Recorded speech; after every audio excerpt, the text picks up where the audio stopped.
दो भाई रिश्तेदारी में आपस में वो भाई हैं, वो ठगी किया करते थे। 11 लाख का ठगी किए थे। बिहार के दोनों भाई हैं जो झारखंड के गढ़वा में एक व्यक्ति से 11 लाख की ठगी किए थे। मामला दर्ज हुआ था, पुलिस ने अनुसंधान शुरू किया था। अब 11 लाख के उस ठगी के मामले का पुलिस ने मात्र 10 दिनों में ही खुलासा कर दिया। वो ठग गिरफ्तार कर लिए गए, राशि की भी बरामदगी हो गई। क्या है पूरा मामला, कौन है वो ठग, कहां के रहने वाले थे, ये सारी जानकारी मैं आपको दूं। उससे पहले मैं एक बार फिर से, पिछले बार भी एक सफलता पुलिस ने हासिल की थी जिसमें हमने दिखाया था पहले उन पुलिस अधिकारियों को जिनके द्वारा अथक प्रयास करके मामले का खुलासा किया गया था। आज फिर हम वही दिखाएंगे। हम आपको दिखा रहे हैं वही पुलिस अधिकारी हैं, शहर थाना प्रभारी कृष्णा कुमार के साथ पंक्तिबद्ध जो अधिकारी खड़े हैं, ये सारे पुलिस अधिकारी वही हैं जो इस मामले के खुलासा करने वाली टीम में शामिल थे। इनके द्वारा मामले का खुलासा किया गया। अब हम मामले पर आते हैं, उन ठगों पर आते हैं। तो आप देखिए, पुलिस अधीक्षक अंजनी कुमार झा और सारे अधिकारी बैठे हुए हैं, प्रेस वार्ता का आयोजन हुआ है। तो एसपी के पीछे जो खड़े हैं चेहरा ढके हुए, वही वो दो ठग हैं, अभी गिरफ्तार हो गए हैं। पुलिस के मामलों में टीआई परेड होता है, उसके अनुसार इनका चेहरा ढका हुआ है। जिनसे ठगी किए थे उनसे पहचान कराई जाती है, इसलिए चेहरा ढका हो। लेकिन जब यह चेहरा इनका खुला रहता था तो इतने शातिर हैं कि अपने बात के झांसे में लेकर के लोगों को से ठगी कर लिया करते थे, एकदम पूरा राशि ठगते थे। गढ़वा का जब मामला सामने आया तो यह मामला यह है कि सदर थाना क्षेत्र का ही एक गांव है झूरा। झूरा के हैं आपके दशरथ राम से लोन दिलाने के नाम पर, जबकि यह मामला उनके द्वारा दशरथ राम के द्वारा दर्ज कराया गया मामला 20 तारीख को। तो उसमें बात है कि लोन दिलाने के नाम पर हमसे ठगी की गई। 50 लाख लोन दिलाने के लिए 11 लाख रुपया उनके द्वारा दिया गया। लेकिन जब अनुसंधान हुआ तो अनुसंधान में मामला निकलकर सामने आया कि लोन दिलाने के लिए नहीं, बल्कि पैसा डबल करने के लिए। यहां पर हम बताएंगे आपको, हेरा फेरी आपने फिल्म देखा होगा, हेरा फेरी में भी यही बात था। पैसा डबल कराने के लिए एक लड़की द्वारा, यानी जो उसमें हीरोइन हुई थी फिल्म में, उसके द्वारा पैसा डबल कराने के नाम पर ठगी किया गया था। कई लोग उसके झांसे में आ गए थे, कोई 10 लाख दिया, कोई 50 लाख दिया, कोई 1 करोड़ दिया, लेकिन पैसा डबल नहीं हुआ और वह राशि लेकर चंपत हो गई।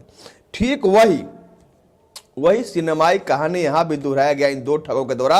बिहार के रहने वाले दोनों ठग हैं। आपको हम बताएं कि जो खड़े हैं चेहरा ढके हुए, इसमें एक रोशन कुमार है जो मोहनिया जिला कैमूर का है, और एक हरेंद्र प्रजापति है जो बहुआरा थाना कोचस जिला रोहतास बिहार।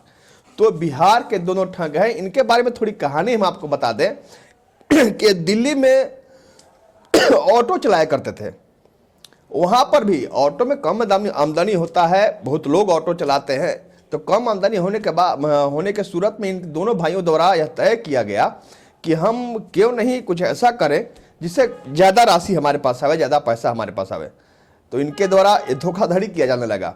दिल्ली में कई लोगों से इनके द्वारा धोखाधड़ी किया गया, इसी तरह का ठगी किया गया जिस तरह गढ़वा में किया गया दशरथ राम के साथ।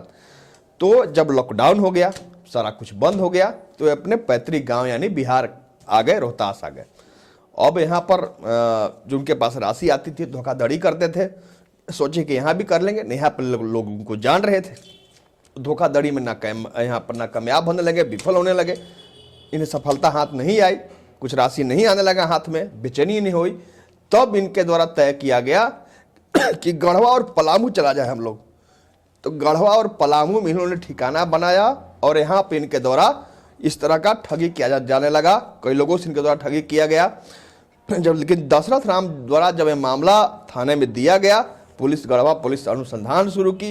एसपी अंजनी कुमार झा द्वारा टीम का गठन किया गया और यही टीम जिसने आपको हम टीम को दिखाया हमने पहले आपको, इसी टीम द्वारा अनुसंधान पूरा किया गया और यह मामला खुलकर सामने आया कि यह बिहार के रोहतास जिले के रहने वाले दोनों ठग द्वारा दशरथ राम से पैसा डबल करने के नाम पर 11,30,000 रुपया ले लिया गया था। साथ ही कुछ लिफाफा में बंद इन्हें पैसा देने के बाद भी है, पैसा भी दिया गया, जो पैसा था ही नहीं, रुपया था ही नहीं, कागज का बंडल था। तो इस तरह का मामला सामने आया, जहां पर यह पूरी कहानी आपके सामने है कि किस तरह लोग ठगी किया करते हैं।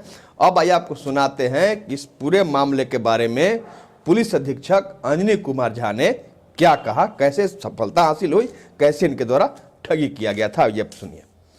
20 जनवरी को जो हम लोग के पास एक हार्डवेयर व्यवसायी के द्वारा एक एफआईआर दर्ज कराया गया था, जिसमें कि इन्होंने आरोप लगाया था कि इनसे काफ़ी बड़ी राशि 11 लाख से अधिक की राशि वो ठगी कर ली गई है। ये झांसा देते हुए कि माइक्रो फाइनेंस कंपनी के हम लोग आदमी हैं और हम लोग आपको लोन की राशि देंगे जिसके कि एवज में आपको सिक्योरिटी मनी देना है।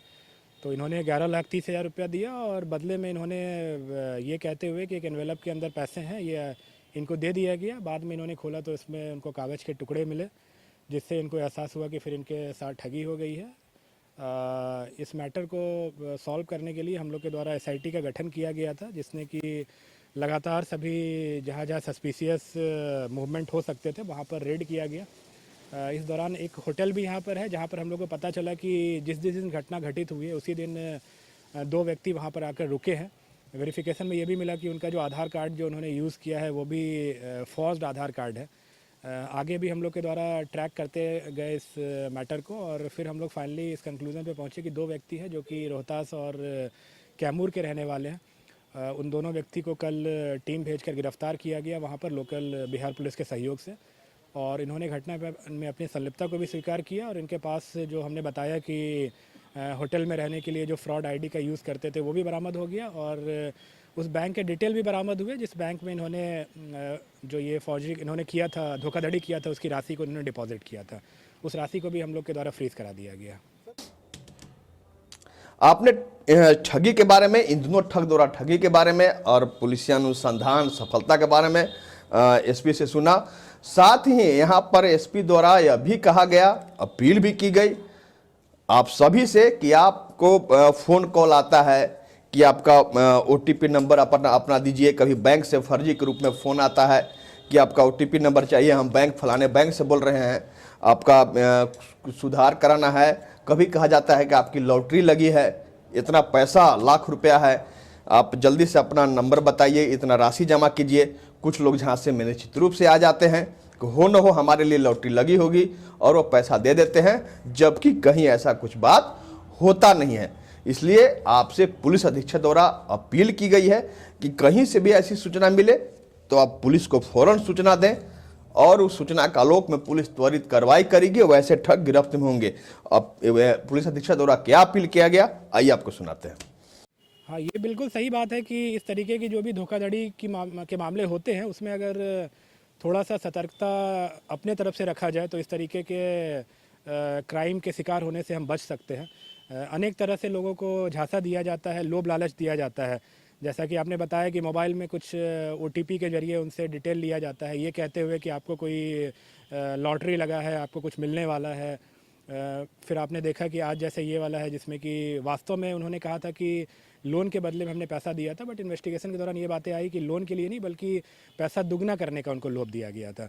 तो ये लालच उनको दिया गया था। कभी कभी कई तरीके के इन्वेस्टमेंट स्कीम आते हैं जो आपको लालच देते हैं कि आपको इसमें 100% 200% रिटर्न मिल जाएगा। तो हमेशा से इसके लिए जो अवेयरनेस कैंपेन चलाया जाता है हर स्तर पे, चाहे पुलिस के स्तर से या फिर आप आरबीआई देखेंगे, बैंक से उनके माध्यम से किया जाता है। तो इन चीज़ों के प्रति हम खुद सतर्क रहेंगे, तभी हम इस प्रकार के जो अपराध हैं उनसे बच पाएंगे। पुलिस को तुरंत सूचित करें, जो आपके जो नियरेस्ट जो आप थाना है उनको सूचित करें। इसके अलावा जो डायल 100 है, आप 100 डायल करें, पुलिस के पास कॉल सीधे लैंड होता है। तो इस तरीके का जब कभी भी आप फ्रॉड, आपको लगता है कोई आदमी आपके साथ फ्रॉड कर रहा है, उसके बारे में तुरंत सूचित करें ताकि उनको हम लोग समय रहते हुए पकड़ पाएँ और किसी और को अगर वो शिकार बना रहे हैं तो उनको ही बचाया जा सके। तो यह अपील आपसे की गई इसलिए कि उस अपील को आप तवज्जो देंगे। अब ऐसा नहीं कि आप सुनते रहें उस कबूतर जैसा कि बहली आएगा दाना डालेगा, उसको खाना नहीं, लेकिन आप खाएंगे और उस दाने को चुगेंगे और आप जाल में फंस जाएंगे। इसलिए अपील इसलिए की गई है कि आप उस अपील को तवज्जो दें, उस पर ध्यान दें। अब ऐसे कोई फ़ोन कॉल आवे तो आप उस पर तनिक भी ध्यान ना दे, क्योंकि हो सकता है कि दशरथ राम की तरह आप भी इन जैसे ठगों का अगला निशाना हो।